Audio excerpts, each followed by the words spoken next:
And welcome everybody. Welcome, Bub. Welcome, Bub. Also, welcome to Dave, Captive Desk. Thank you so much for being here. Really appreciate it. Please remember to like and subscribe and all the good stuff. That really helps. I just want to also say hello to Fabio. Thank you so much for being an amazing co-host for yet another year. How Yeah. did that happen? How did that I happen? have no idea. No No idea. idea. Ciao, ciao. Ciao, ciao, Ciao, ciao. Ciao, ciao. ciao. Ciao, Ciao, ciao, ciao. ciao, ciao, ciao. Okay. And also, of course, host, a special host, Lucky Wolf 7 Wolfin. How are you today? Good evening. I'm excellent, thank you. I'm excellent. Brilliant. Yeah, So nobody asked, but yeah. one out of three ain't bad. That's all we can expect for this kind of show, I'm afraid. But there you go.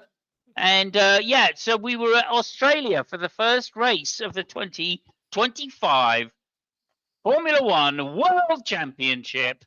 A fantastic round, lots of hopes, lots of dreams, a lot of rookies, and of course it was an interesting race. I'll say that much, and it was also very wet and very windy. Two of my favourite things. So thank you. Scriptwriter again. I've paid $100 to the scriptwriter again, so the joke should be on point. Yeah. On point this week. Anyway, yeah. So what can I say? Australia, Melbourne Park. I don't know why it's still on the calendar. They have tried to approve the circuit, but it's still here. And also, it's back to being the first race of the year, so that's quite exciting as well. Yeah, I mean, what is there to say? Is there anything else to say? Oh yeah, the race. That was it. Yeah, of course. All right, so let's just get crack on, as always, with a really speedy recap of the race. Formation lap. As I say, it was wet. Wasn't quite raining, but it might as well have been. Liam Lawson starting in the pit lane. Unfortunately, one of the rookies was out in the first corner of the formation lap. I think that's probably the shortest debut for a Formula One driver ever. So it's probably the worst ever debut drive for a Formula One driver, which actually is a mirror image of Antonelli, who had probably one of the best rookie drives ever. Fabio's happy because Antonelli, as we know, goes bunga time when he gets going, doesn't he? He's off. Because he's Italian. So there we go. Anyway, Hadja out on the first corner. Unfortunately, that meant that they had to redo the formation lap twice, and it was very tricky conditions. I think even some of the more experienced drivers, or one of the most experienced drivers, manages to crash out as well. So, well, what can I say about it? But my crack says, thank goodness for Lance Stroll. He may be a twat, but he finished the race in the points. That's what my crack said anyway. So there we go. Anyway, into Formula One. There's the second restart. Lando got away well. Piastri a bit finding the tricky conditions tricky, and Max Verstappen taking advantage, going around the outside of the corner into second place. That left Piastri in third, Russell fourth. Then, of course, Jack Doohan into the wall about turn 7, I think, and he just again put his foot down, and the conditions were so tricky, they literally, it literally just spun the car out on the spot. All I can say is, of course, where is it? We are, of course, sponsored by Manscaped with the new Bull Temp app. If you feel like your balls are too warm, check them with the Bull Temp app from Manscaped. Yeah, we are obviously very happy about another year's sponsorship. Go ahead. Is that app available on Android and iPhone? I don't think you can get it on either of those. Oh, I think you get it on a Wii station. And Nokia. Yeah. Yeah. And no, yeah. And if anybody still subscribed to AOL, gets it free of. By the way, just saying. Yeah. So there, man. Well done with ball out. AOL. AOL. Jesus. Is this 1980? It might as well be. Might as well be. Anyway, just to say, I've got to get the adverts in there. Otherwise, I mean, how would we pay for the Of script course. right? And then, of course, on lap 2, first lap of the race, Carlos Sainz also has a crash in very tricky conditions. Even the experts were flying off the track. And this left Norris to try and get another restart on Max Verstappen, which he managed to do all race long. Lap 14, Antonelli diving down the inside of a Sauber. Brilliant overtake. Antonelli was a real star. He had one small spin, but he managed to save it before going into the wall. And fortunately, and that left him to have a fantastic race to do what was actually a brilliant overtake on Albon to take 4th place. So a very good result for the lad. This again, the race goes on. It's Max Verstappen making mistakes. Kimi again going through the field. He started way back in 14th, I think it was, and managed to come up to 4th place. So a fantastic race. Everybody's car was really struggling in these conditions, and the longer the race went on, the tyres, the dry tyres, or the intermediate tyres, I should say, started to degrade. And the only people that managed to keep their tyres in were Norris and Piastri. Everybody else really, really suffered and dropped back by some margin. By lap 34, Norris had a lead of probably 20 seconds over Verstappen, something like that. And that's when Fernando hit the wall. And Mike Crack said, "I don't know why we employ the twat." That was Mike Crack speaking, not Mike Crack, obviously. He's very apologetic to Alonso. He said it was very unlucky. Anyway, there you go. Onwards, yellow flag was brought out for that, which was actually really bad timing for everybody because they were just thinking about how many laps they could go before they could get away to changing to dry tyres. And in fact, they did then come in and switch to dry tyres. So under yellow flag, which was a bit disappointing because it robbed us of some potential tactics. When the cars got going again, lap 42, all on dries. It took so long to clear the track. I don't know what the fuck the FIA were doing, but 10 laps to clear one car seemed a bit excessive to me. Anyway, after when they finally did get going, they were expecting rain in about 5 minutes or so. So all the cars knew that they had to come in for another change to intermediates. And this was when Norris, coming around second to last corner, made a mistake, went off the track with the rain on slicks, managed to recover and get back on the track, but apparently damaged some of his floor. Behind him, Piastri made even bigger mistake, got on the grass on the outside of turn 13 and just had wheel spin, couldn't move the car, managed eventually to get it in reverse and reverse off the grass and get back into the race, but too late by then, unfortunately, to get any points. Everybody else came pouring into the pits, or most people, I should say, came pouring into the pits. Unfortunately, 2 teams didn't. Max Verstappen didn't, and also the Ferraris didn't.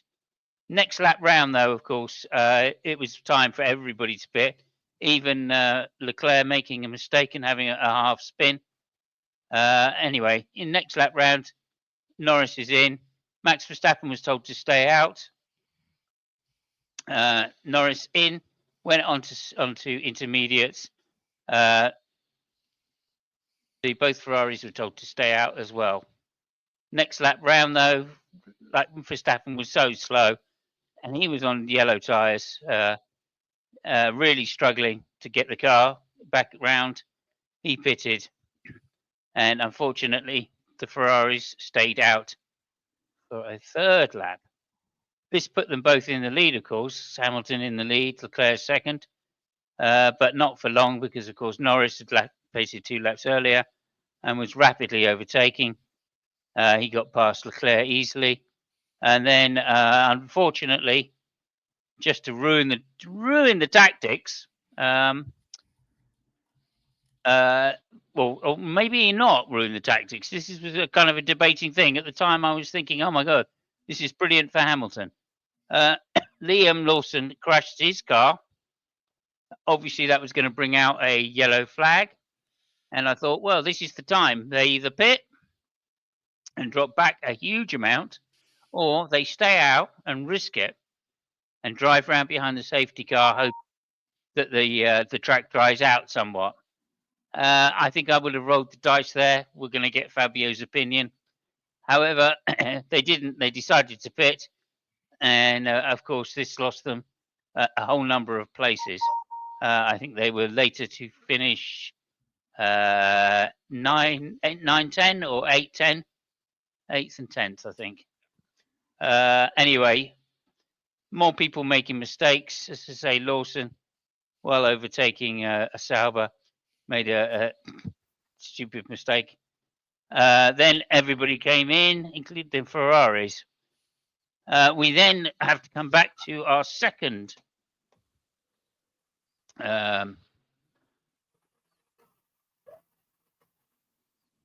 second thing. It's bunga time.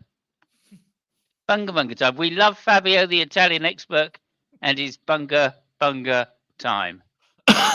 So that's what that is. That's for Antonelli. Antonelli was brilliant, was he not? Yeah. Thank you. Okay, so then onwards with the race, and back to the race. That was just a little bit of a distraction there, and then basically lap 55, Norris cutting through the back markers, of course. Max Verstappen in second place, chasing him down hard,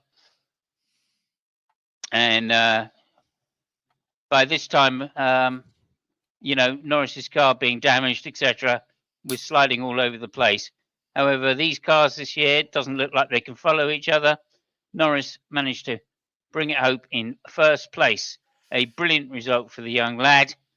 Max Verstappen right on his tail. Russell in third place. Antonelli, a fantastic fourth place. Bunga fourth place. Very happy for him. And then Albon. Albon. What happened? Fifth. Something's gone on. He says he came home in fifth, but actually, they took the penalty away again. Yeah. He did indeed. Right. Yeah. So is it not in fourth place? He finished. No. He finished fifth on the line. Yeah. And then there was a penalty applied to Antonelli, 5 seconds for impeding, which was contested by Mercedes. So they later on reinstated Antonelli fourth and Albon fifth. Okay, back to fifth again. Yeah. Yeah. Okay. Good. So Albon fourth, Antonelli fifth. Bunga. No. Antonelli fourth, Albon fifth. Albon fifth. That's what I thought it was. Yeah. Yeah. Okay. Albon fifth. Lance Stroll, the twat, in sixth place. Fantastic points. Mike Crack said, if it wasn't for that twat, we'd have no points at all. Hulkenberg seventh. Charles Leclerc eighth. Oscar Piastri ninth for 2 points. Lewis Hamilton 10th for 1 point on his debut with Ferrari. He can't be happy with that. That was basically the thing. Bub wants to know, what does bunga bunga mean? Bunga bunga was how to explain it? It's party time. It was a party that Berlusconi, the prime minister, Well, I don't know. the original Trump. The original Trump he is, yeah. Yeah. Is The OG. he It was the president? OG. Yeah. Was he El Presidente, or was he Yeah. prime minister? He was. The No, president well, of was Italy prime minister. used to Yeah. have these really dodgy parties where he'd invite lots of girls with big titties to come and dance on tables and stuff. What's dodgy about that? Yeah, and they were called bunga bunga parties. So when we were looking around for something to call Antonelli's, like hammer time, effectively hammer time for Antonelli, because he's Italian, we've come up with bunga bunga time. Yeah. So there we go. Yeah, there you go. Yeah. He remembers Berlusconi. Yeah, Very good Berlusconi person. was the OG. I mean, before Boris Johnson, was Berlusconi, which didn't make it, and then Trump, another Berlusconi, which didn't make it. So yeah, it was the OG. Okay. Oh. So Bob also says the function of a circuit is to induce maximum chaos. So please, above Elvis. Yes, that's true. I mean, it is chaos, absolute chaos at this track. The grass just off the side, very little room. So yeah, of course, maximum chaos. They always have problems getting the cars off the track as well. I have no idea why we're still here. Anyway, there you go. That was my roundup for the first race of 2025 Australia at Melbourne Park. And now I'm going to hand it over to the Italian expert for actual some proper racing kind of. No, but I mean, very, very super quickly. And I want to start from Andrea Antonelli. Andrea Kimi Antonelli. He was named Kimi because his father was a big fan of Kimi Raikkonen. Believe it or not. Yeah, that's true. So no, that's not true. That's not true. It is. I'll tell you why I know this, because I've spent the whole week researching Kimi Antonelli. Okay, to do a section here to be told that we're not doing Kimi Antonelli. But no. Listen, you have all your time. I mean, actually, I was tempted not to make my commentary because I want to give you all my time and see how you get out the fact that Lance Stroll gets sixth. So well, yeah, but Threat which got points. But so anyway, very briefly, Antonelli was fucking fantastic. I think the best, the happiest person in the paddock was Toto Wolff because he really had. I mean, when he chose Antonelli, I mean, it was a pretty risque operation. I mean, yeah. I mean, he's still managing Mercedes, so I mean, he had Sainz to choose from, all strong people, and he went for this guy, which he just got his driving license, I think, a month ago. He's 18. By the way, I think in 1974, there was another Italian at the debut which got fourth. So that was the best. It just paired that. But anyway, beyond my wildest expectations. Solid driver. But the thing which really impressed me was how smart his race was. He didn't push in Q2. I mean, in the race, he didn't push at the beginning. He pushed when he had to push. And he maintained when he had to maintain. So way over, expectations. So yeah, I think Russell should be. If he's not, he should be really worried. If he was expecting to have, a puppy, to look after and stuff like that. I think he found himself a wild wolf in the den, if you get what I mean. So yeah, kudos to the guy. Really happy.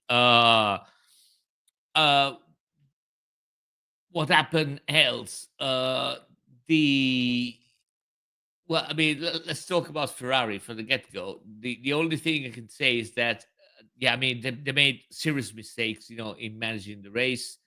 They got into a lap too late, at least a lap too late. I was rooting for a red flag, when Hamilton and Leclerc were ahead. So, okay, now a red flag. And I said, I mean, fuck it. It's Australia. It's Michael Masi country. They should get a red flag. And they didn't, those fuckers. So, yeah, but they made a huge mistake. My only consolation is that there was another team which made an even bigger mistake, which was Haas. Haas decided to stay out and not change the tires, stay with the intermediate, and then they just capitulated and went to, I think they put medium. If they just kept getting the tires that they had and stick with the plan, they would have found themselves in a very good position. They didn't, so that was the only other team which made a bigger mistake than Ferrari. Ferrari, they basically disappeared from Q3 to the race. They were okay in free practices up to Q2. Then I think they had to race the car a little bit because they had issues with the floor, and the car wasn't competitive anymore. And yeah, it was a very difficult weekend. The only thing is that, as Simon said, I mean, Melbourne Park is hardly a track which is a common track. So we should see. I mean, China is more of a racetrack, so we'd see, the real values. I mean, we hope to see better values, and then there is Suzuka, which is again, I think is the best track there is right now, more than Spa, in my opinion. And we see a little bit more of the real values of the car. I mean, McLaren seems, uncatchable, which is, really weird because it actually, I think it's one of the few times where the tests in Bahrain, they were actually showing the real values of the car. We made a show before, saying that a test doesn't count too much, but apparently it seems to be that that the values that they popped up from the test in Bahrain were the real values of the car. So we'll have to see on the real racetracks what really happens if those are the the standards of the car so far. And I quit, just with one more thing, I'm a little bit worried by Russell because Russell said something that he said, I think 2 years ago. And 2 years ago, Russell, talking about Red Bull, he said, "Oh, this guy," and was referring to Verstappen, they're going to win all the races. And he just missed that by one.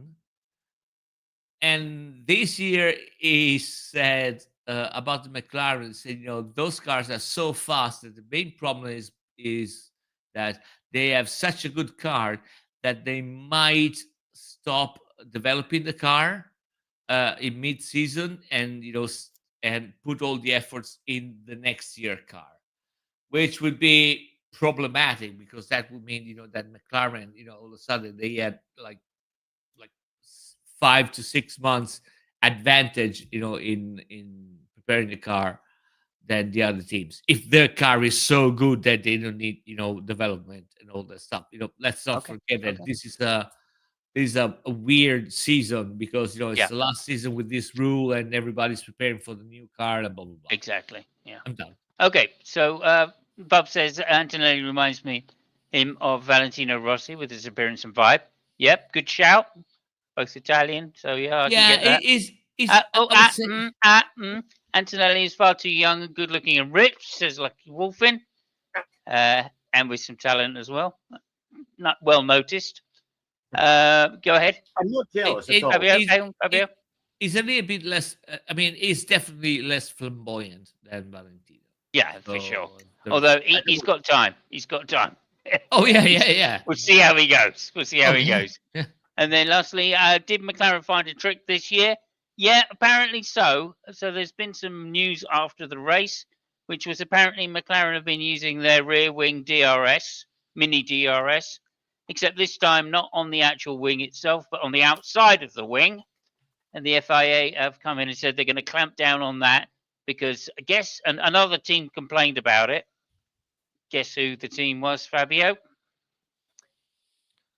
I don't know. Yeah, Red Bull. I knew you were going to say Red Bull. Oh, And in Red fact, Bull. you did say Red Bull. That's what you've got your picture yeah. behind you for. So yeah, Red Bull complained that apparently the McLaren has got a mini DRS bendable wing on the outside of its rear wing, and that's giving it a lot of advantage, apparently, according to Red Bull. How that's possible, I don't know. So they're going to make the slot gap now beneath that outer part of the rear wing. They're going to go from 2 millimeters to a half a millimeter, and they're going to test it with a 750 Newton load test. I mean, if they're not rewriting the rule book just to penalise McLaren, I don't know what they're doing here.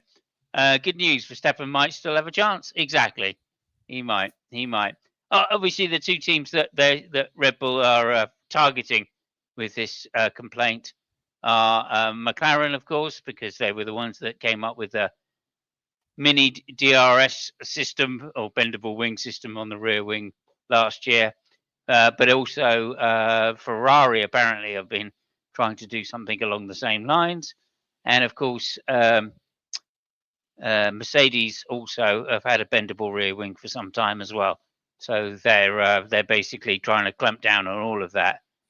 And yeah, I don't know. Some may say that the FIA favours Red Bull. I don't know. It's not like there's much proof in 2021 of that, I don't think, let alone 2022 or 2023 or 2024 or 2025, as we're now finding out. So, yeah, there we go. Okay, Verstappen is still the best driver so far on the grid. Yeah, maybe. I don't think that's true, but okay, never mind. Okay, well, that's what we're here to find out. That's what we are here to find out. I think Norris drove an excellent race myself. Okay, I think that's all the comments. So, and now over to our special guest host. I don't agree that Norris made a fantastic race. Okay, we'll talk about it. We'll get there. Yeah. We'll get there. Over to you, Lucky. Thank you very much. And of course, if you want to do Antonelli, please do Antonelli, because clearly the other person that we talked about is not going to be a very long one. So go ahead, Lucky. Over to you. It's up to you entirely. We decided last week that we were going to make Kimi Antonelli our man. And of course, I spent the whole of last week researching Kimi Antonelli, but I've now been told that Kimi Antonelli is far too talented, he's far too good looking, and he's far too rich and young to cover. So we've been talking. I've decided that Isaac Hadjar is going to be our man this year, the young French Algerian who's driving for Racing Bulls this year. However, it wasn't a good start for the year in his debut Grand Prix for young Isaac. Qualified 15th, which was pretty good as a debutant. However, as we all know, on the formation lap, he lap strolled it. He twatted it on the formation lap and ended up with his car resting in the barrier. So that was it for poor young Isaac. He was, let's say, distraught about the whole situation and was seen crying on his way back to the motorhome after the incident. Now, subsequent to that, a certain Mr. Helmut Marko decided to say that he'd seen Isaac Hadjar crying and it was a bit embarrassing, quote unquote. But my reply to Helmut Marko is, fuck off, you Austrian wanker. So that's it for today. Isaac Hadjar, short and sweet for his first Grand Prix. Yeah, also we should say that the only person that to extend some kind of solace to Isaac, young Isaac, was of course Anthony Hamilton, who literally walked him down the pit lane, telling him, "Never mind, a lot of other people are going to spin off. Don't worry about it. This is how it works. You've got a whole career ahead of you. Just head up and get going. So yeah, I thought that was a beautiful moment. That Indeed, well, old Hamilton's Anthony stats- Hamilton was doing the same thing that he did for his young son himself. So there you go. Well, he said later in the interview that the guy looked like he needed a hug, so he gave him one. Yeah, So- and Hajar is famously a Lewis Hamilton fan. He grew up as a Lewis Hamilton fan. right. So I think that was especially nice thing for him to do in that situation. And he's right. Like everybody else, like Carlos Sainz crashed it. Alonso crashed it. All the other rookies, bar Antonelli, crashed. So Yeah, I mean, 6 drivers. there you go. Yeah, it was a shame. It was a difficult place for a Grand Prix debut, with it being a street circuit and white lines and all sorts of stuff all over the place. And how much car time has he got? Well, he hasn't got hardly any car time because there's a ban on testing. Now, if there wasn't a ban on testing, he could have had loads of car time. But as it was, he got thrown in to the lion's den, and unfortunately, it didn't work quite so well. Yeah, But I didn't know those. I didn't know those comments were made by Helmut either. I think that's a bit shitty of him. Well, exactly. Then, and I think universally the Formula One sort of community is saying he's another twat. Yeah. So, anyway, moving on to the race itself, I think probably drive of the day. What do you think, Verstappen or Antonelli? I'm going personally with Antonelli. What do you boys think? going with Antonelli as well, yeah. Fab? No, Antonelli all the way. As a surprise. Yeah, it's one of the best rookie drives all time. Yeah, it's right up there. I saw a comparison with Kimi himself, the Kimi, who went from 16th to 4th in his debut. And this guy went from 14th to 4th in his debut. Lewis Hamilton, obviously, another almost won on his debut. So it's right up there with some of the best debut drives for a rookie. Yeah. Well, I mean, I think at the end of qualifying, we all sort of thought, "Oh no, don't even start, Bob." No, actually, I agree. I mean, I want to see that. Yeah, I actually agree. It should be interesting. Stop. What was we still talking about there? I've forgotten now. Antonelli. Yeah, it was a huge surprise. I think for everybody after qualifying, nobody was going to give him much of a chance, but he showed us all wrong. So well done, Antonelli. I think, driver of the day for this panel anyway. Out at the front, Norris and Verstappen took up the going from last year, and it's them at the front. What's interesting is in the top 10, 6 of the cars have Mercedes in their team title, and there was only 4 non-Mercedes cars in the top 10. We did have 3 different teams on the podium, which was good to see. I think Russell better watch himself because that young Antonelli only finished 10 seconds, I think, behind him. Was it? Yeah, 10 seconds behind him after coming from 18th place. So I think Russell will be looking in his mirrors. What else have we got to talk about? All these people crashed. What's the deal with Carlos Sainz? He seemed to suggested it was a car issue. What do you guys know or not do, or what's your opinion on that? No, I think he lost it. The other guy, I mean, the Sauber, I can't remember who it was, which crashed. Well, it was obviously not Hülkenberg. So who's the other driver from Sauber? Bortellio or whatever. Bortoletto. Yeah, no, Bortoletto. Yeah, yeah. I mean, that crash was quite weird because from from the images, it seems to be that the rear right suspension broke off. That's right. Yeah. Yeah. So, well, I saw that. it might be the case that it broke off because the torsion of the car, stuff like that. But it definitely broke before, or even during the spin, before or just during. What it looked like to me was when he was coming backwards towards the camera, that wheel was already flapping about on the wishbones. I'm not really sure. I think it might be just a consequence of the spin, but I'm not really positive about that. I mean, it's really hard to say. I thought that was a failure, looking at it himself, but I don't know. Yeah.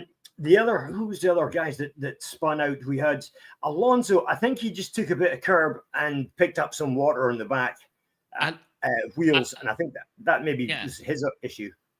No, Alonso was a maneuver kill from Antonelli. I mean, because once he passed, he just freaked the fuck out and just crashed, to keep it with the guy. So yeah.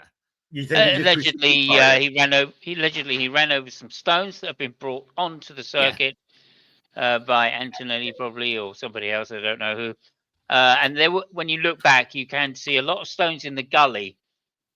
He didn't go off the track, right? So the stones were on the actual curbing itself. Then he got, as soon as that upset the car, and then when he got back on the track, he put his foot down. And of course, he just spun straight away.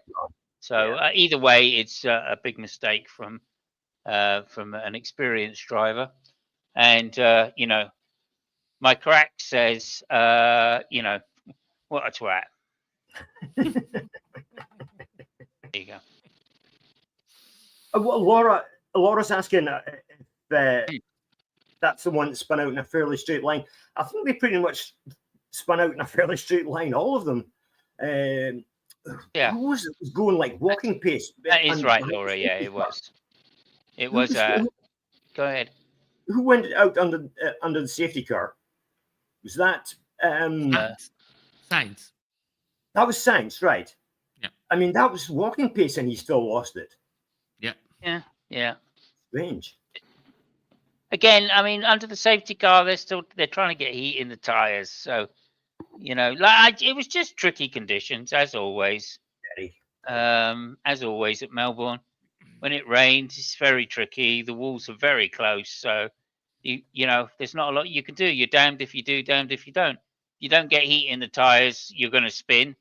If you do try and get heat in the tires, you're probably going to spin. So, I don't blame Isaac Hajar for. See what I did there? I don't blame Isaac Hajar for spinning out on the warm-up lap. At least he showed that he was trying. Hello, Savage. Thank you so much for coming by. Obviously, everybody, please remember to like the stream. That really helps the algorithm. And speaking of which, let me take that off there. Please like and subscribe and ring the bell. Yeah, like, subscribe, and ring that bell. Bob Elvis predicted last year that Charles Leclerc is going to push Hamilton. And I think that we learned that that's going to be the case. He went past Hamilton, and he wasn't going to not go past Hamilton. So I think, Bob was actually correct when he predicted that this was going to happen. Now, there was one point when the rain came back on that the commentator said, and Lewis Hamilton on his Ferrari debut leads the Grand Prix. And I must admit, at that point, I got goosebumps. I'm not sure if you guys felt the same, but it was a moment. I was shouting red flag, red flag. Yeah. I mean, just for sportsmanship, it was too dangerous to continue. Red flag, red flag. And I was thinking again, definitely. And also I was thinking again. I mean, Michael Masi is from Australia. That's not so far fetched for me to think red flag, red flag. Yeah. You know, so Yeah. yeah, red Yeah, flag, yeah. red flag. Yeah, Okay. that happens. Laura just says, sad to see the rookie driver spin out on the parade lap. Tough start to his professional career. Certainly was. He was obviously It was. gutted. We have talked about it a little bit. He will recover. He is a good driver. But of course, he's not going to be in Formula One anyway because Tsunoda will trounce him. It was really cool to see Lewis' father go after the guy when he was Yeah. walking, and Yeah. also Domenicali to get in there. Yes, So, yes, yeah. Oh, okay. I didn't see Savage says, I'm Domenicali. sorry I'm late again. Laura says, hi, Savage. And Bob says, place 10 is 10% of early retirement. oh boy, oh Whoa. boy, Them's fighting words there, Bob. Them's fighting Indeed, words. indeed. No, I Well, mean, Laura's- Hamilton on slicks in the rain wasn't going to get a good lap. No, exactly. No, that And like was- they had no choice. They had no choice but to pit. Let me just say that again. yeah. There was no choice. It was the wrong strategy to stay out. And there was a nice bit as well, wasn't there? With who was it? Someone came on the radio. Someone said, "Oh, well, we're going to stay out," and his teammate came on the radio and said, "No, you pit. Make sure you pit because it's the wrong thing to stay out." So both of them pitted, and obviously it was the right call. So I mean, talking about the calls, so the thing is that apparently the call of staying out from Leclerc came from Leclerc. mhm. So the one, the staying out with Lewis apparently was I mean, they were not thinking that the rain was strong enough, and apparently, the lap before it was stronger. Yeah. It was just, well, I wouldn't say a water bomb, but there was a lot of rain coming all of a sudden. So again, it was a mistake, no doubt about it, because everybody made a different choice and they were right. So that was a mistake, but it wasn't that um, uh, incomprehensible mistake. The kind that we were used to up until 2 years ago, 3 years ago in Ferrari. That's what I'm saying. Yeah, I mean, if you listen to the radio message, it's a little confusing. They seemed uncertain at first, giving Lewis the information on the rain status. Yes. But in the end, it was, they gave accurate information. You just have to wait to the end of the sentence. And I think that's one of the things that Lewis, was afterwards. He said, we're going to obviously have to go through all the radio messages. Yes. Because there were quite a few radio messages where Lewis was just like, leave it out, dude. You know what I mean? I know what I'm doing here. So, this is too much information. So they'll get that right, I'm sure. If I didn't know Leclerc had said, stay out, which I was kind of thrilled that they kind of rolled the dice for it. But in hindsight, obviously, it was the wrong thing to do. Yeah, but it was Leclerc which decided. Minnow says, hi, Laura, sorry, doing things with my hands. I bet you are. Okay, good evening, Savage. Okay, great. There we go. Rain is always tough, especially the first race. Yeah, absolutely it is. And evening, of course, depending on where you are. Right. Sorry, you were saying something, Fabio. No. We're just saying, that definitely the decision of staying out was from Leclerc. I mean, Leclerc, it showed. I think that he's getting the idea of being, the well, I will say the top driver, but he's trying to establish himself as a, there was a journalist said, that Leclerc just marked the territory like the dogs do, at least a couple of times with Lewis. There were a couple of overtakes. They almost touched. So I mean, it looked like Leclerc was trying to, again, to mark the territory. To piss in, about in a couple of places. Yeah, and Laura says, I especially if you're not Ayrton Senna at Donington Park in '93, talking about the weather and raining. Yeah, absolutely. Yeah. No, you're right. You're right, Fabio. Go ahead. But I also think that I'm be really quick. I also think that Lewis was really smart not to push in those situations and understanding because of the experience, all the stuff that I mean, it was a difficult situation first of all, and second of all, I mean, it's still as funny as it is, and this is because yeah, I mean, you can try the simulator and all the stuff as much as you want, but it's still difficult uh to find himself in that position. I mean, let's not forget he's been racing for what 8 years, 7 years, for a different Mm. team with a different, race engineer. Uh, the layout of the they try to make the steering wheel as close as possible as to his how he feels, but the engine delivery is different. So I mean, yes, he has a curve to Yeah. to climb. Well, So also, yeah. he boxed himself in at the first corner when Mhm. Leclerc managed to get around the outside of him. And in some sense, that was just unfortunate, really, for Lewis, because he had no choice but to give way. Yeah. And they did touch. His front wing did touch the rear tyre of Leclerc's. So I think there was a little bit of like, damn you, why did you go around the outside? I had to back off for you kind of thing. So I think that compromised Lewis into the first corner, which lost him an extra place. But, there you go.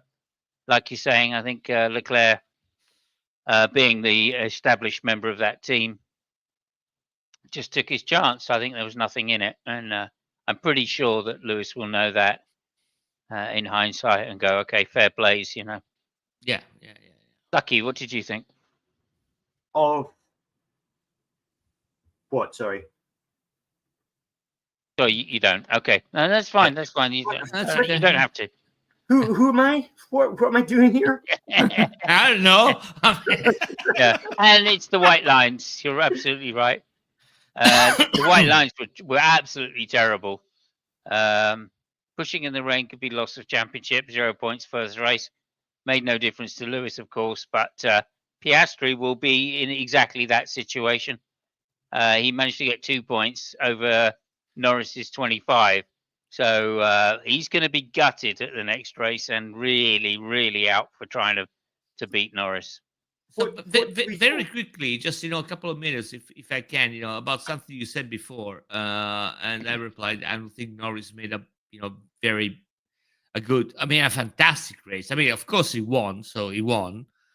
But I think that with the car that he had, it should have uh given Verstappen at least 20 or 25 seconds. So Yeah, it was. well, I'm sure he would have done if there hadn't have been so many safety cars. Oh yeah, I mean they should have done it anyway. So I yeah, completely disagree because after, like he said, when he crashed, that when he went off circuit, he damaged the floor coming back onto the track. So the car was compromised, and you could see that he'd lost rear downforce in those final laps. So yeah, but I mean before, that's the 10 laps that he should have pulled away on. I but agree. I mean that car was apparently a second, faster than Red Bull, or 1.5 seconds per lap faster than Red Bull. Yeah. And so even before, when they both Ian Piastri go out, and by the way, kudos to Piastri. I mean, I think that the twat, as is colloquially refer from Lucky, should learn a little bit, how to get out, from the difference between beaching the car and actually trying to get out, of difficult situation. Yeah. Uh, even when they were ahead, still he had Piastri on his tail. So again, I wasn't super impressed by Yeah. Norris. Okay. Right. So there's a couple of things I want to just go through here quickly. Can If you wouldn't mind, so let me just go through these. Is Hamilton suffering from silk pajama syndrome? I'm not sure exactly what that is, Yeah. but no, I don't think so. I think he was quite realistic. He was certainly happy with some of the decisions, but there you go. That is the whinger, as we know. Um, like over to you, Fabio, for this one. Who was that complaining about water in his seat? Oh yeah, Leclerc was complaining Yeah, about okay. that. Yeah. So this is an actual picture of the car just as it was leaving the garage. Yeah, And man. Lucky Duck. Could you Yeah. just go through what happened here, Fabio? And I'll put I mean, up the message. he complained on the radio, said, you know, there's something. Is there a leakage? And by leakage of what? And said, well, my seat is full of water. And the race engineer said, it must be the water. Yeah. So yeah, let's send that to the words of wisdom. I mean, was that for our chief engineer, by any chance? I think so. I understand it might be sound biased, but I think they should give the guy a point just for that team radio. I think so. Yeah. Okay, this is a new idea. You know, Netflix should have a point assigned to anybody which makes the best team radio during the race. That's a good idea. There you go. See? Maybe Hamilton peed in his seat before the start. Maybe that's what it was. I don't know. Because he was quicker. Yeah, it must be the water. But anyway. Simon's is mute. Okay, well, I'll tell you what I was going to ask. Fab, you can tell me. There was a bit of a dissension in the ranks of McLaren. Apparently, Piastri was told to hold station behind Norris, but wasn't very keen on that. What do you think? Okay, so that was really weird because Piastri was pushing Norris a lot, and they had to remind the guy, keep the position, and he said something. I think he said something on the line, I'm faster than him or stuff like that. Which of course is a team radio which we have heard, many times. Even many times before. Barrichello and. I mean, you name it. I think even Ricciardo did that. Everybody did that. The funny thing was that Piastri could be in a milk float and he'd say that. Yeah. So shortly after that, I think that Piastri made kind of a mistake. I can't remember, exactly what happened. The two of them made the same mistake at exactly the same time. No. That was in that moment. It was before. Okay. Piastri made some kind of mistake, so they he just lost the rear end and caught it. Yeah, slow couple of corners. Yeah, and then they said, and after that they say, no, it's a race.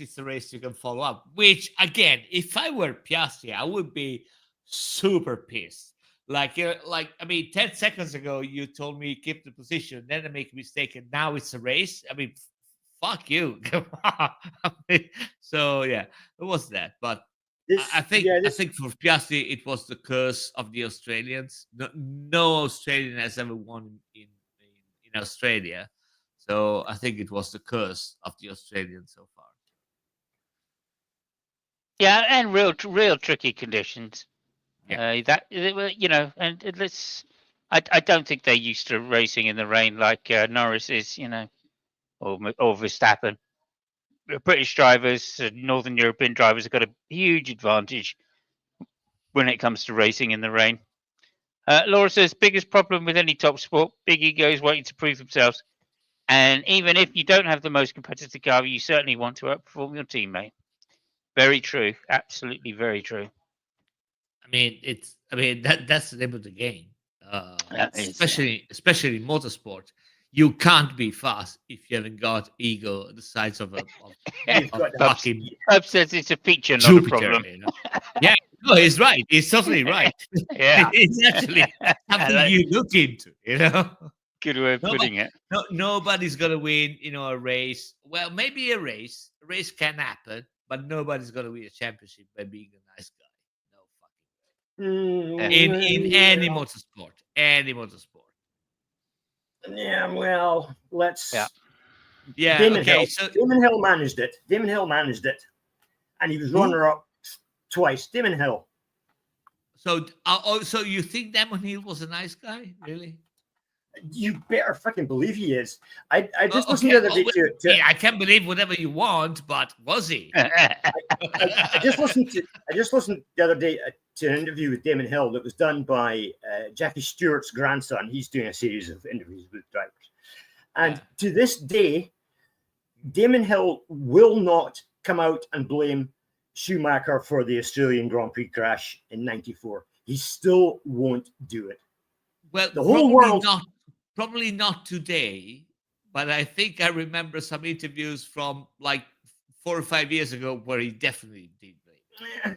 Well, I'm not sure, but I still think Damon Hill was a nice guy. Yeah, compared to whatever, but by the end of his experiences racing Schumacher, he was certainly as ruthless as anybody else. That last year, not the last year, but the year he won it in Williams, was it 97? 96. Yeah, he that year he was absolutely ruthless as fuck. There's no way he was going to lose the title again to someone taking him off. So you know, I think he got it. Learned. Before you go, if you need an XXL helmet, you're laughing. Exactly, big egos. Yeah. Hello, big egos. All round. I mean, just there isn't anybody on the grid that doesn't believe that they can win the world championship if they're given the car that wins the world championship. But I mean, think about it. And again, you know, I'm extending that to all motorsports. You know, cars, motorcycles, you name it. So you're basically sitting on a fucking rocket. A lot of time on the rain, racing all the other people. If you don't think that you're better than all the other ones, you are a moron, because you're basically risking your life knowing that you will never achieve anything. That doesn't compute. You have to think you can beat everybody else. You have to think you're better than anybody else. It's not even in top motorsport either. When I used to ride home from school on my AP50, I was better than all the guys on their fizzies. Of course, I can assure you. Of course, Suzuki's really the thing to have. So, never mind those Yamahas. We are. I mean, we are closing now. You know, but I remember there was a time I was, you know, I was out with a bunch of people, and among them there was my brother. I mean, we were riding motorcycles. We went to a place and we said, okay, let's take it calm because it's a very windy road. Now, guys, you know, let's, you know, keep calm. You know, no shenanigans. Let's go. At the first corner, I remember I saw with my eye, you know, with my side peripheral view, I saw the wheel of a bike. It was my brother, and we were mid corner, and I thought to myself, if he managed to pass me, I'm gonna push him outside the road in the ditch. There's no way around it, you know. Yeah, that was my first thought. You know, Laura says, my first ever bet was on Jack Villeneuve after his amazing first race in the Australian GP in 1996. Yeah, well, yeah, there you go. And again, he was no flower as it comes down to it, was he? No, it still isn't. So, and so to be up against Damon that year as well in the same car, Damon had to be fairly ruthless, I feel. Mayor says hello, and hi, and hi. Go ahead, Lucky. Okay. You were going to say something? Yeah, interestingly enough, we're going to be talking about that in a wee minute. Australian Grand Prix in 1996. Okay. Yeah, we're up to an hour. So there it is, guys. Thanks very much. No, I'm joking. Okay, we're going to pass it over to Lucky now for the is it a quiz? Is it a myth? Is it a quiz or a myth? Or is it a quiz and a myth? Is it a myth, quiz, myth, and quiz, myth, and quiz, and myth? Over to you, Lucky. Okay, well, as you guys were both kind of tight in time for the evening, and I'm also tight in time, we're going to be having a little quizzy kind of myth, an informal one with no points awarded. And Laura and the rest of the people in chat can maybe have a think about this as well. Damon Hill, who we were just talking about, won the Australian Grand Prix. And then in the next race, Damon Hill won the Australian Grand Prix. Why was that? Any ideas? Yeah, I got an idea. Yep. Go for it. Tell me. And you'll get Smart Arse of the Day award. Oh, the last race of Yeah. 95 was Australia, and the first race And of the first, 96 was. You got it exactly. That's exactly what happened. The last race of 95 was held at, of course, the Adelaide Street Circuit. And then in 1996, which was the first race of the season, Melbourne held its first Formula One Grand Prix, which he also won. I think after Villeneuve maybe crashed or retired or something like that. But however, back to back in the same country, the only driver, as far as I'm aware, to ever. Yeah, Laura's got it there as well. So it was the last race of the year, followed by the first race of the year, Australia. I think I should get 2 points for that, though. Well, you and Laura are both going to get Smart Arse of the Day award. But I was the one that got it, though. Yes, but Laura is hampered by the fact that there's a 10-second delay, so she would have got it at the same time as you got it. Sure. So you're both getting the points. Okay, thank you. And an honourable mention will go to Fabio because he got it as well, but he didn't. But like coming second in this game, you know what I mean? Yeah, well done, Laura. Yeah, absolutely. Okay. Okay. No, it's okay. I mean, listen, if this is how you want to play this year. Hey, this is how you played it last year, so I played it. No. Oh, yes. You are the Michael Schumacher of the Formula One quizzes. It's all on record, so. You are the Michael Schumacher of the Formula One quizzes. That's what I'm saying. That's exactly what happened. Don't mess with the reigning champion, because you'll. Yeah, there you go. There you go. Fool you. Okay, look, thank you, everybody. That was great. Really appreciate you keeping it short and sweet there at the end, because like we do need to go, because it's an hour. This year, we're going to try and be fairly strict with the timing. So thank you very much, everybody. Next week, I think it is, we're in China. Yes. Fantastic race circuit. This should be a really interesting race. Laura just says the last of 1993, was it 95? Was Mansell and Williams because he couldn't fit in the car a year after NASCAR.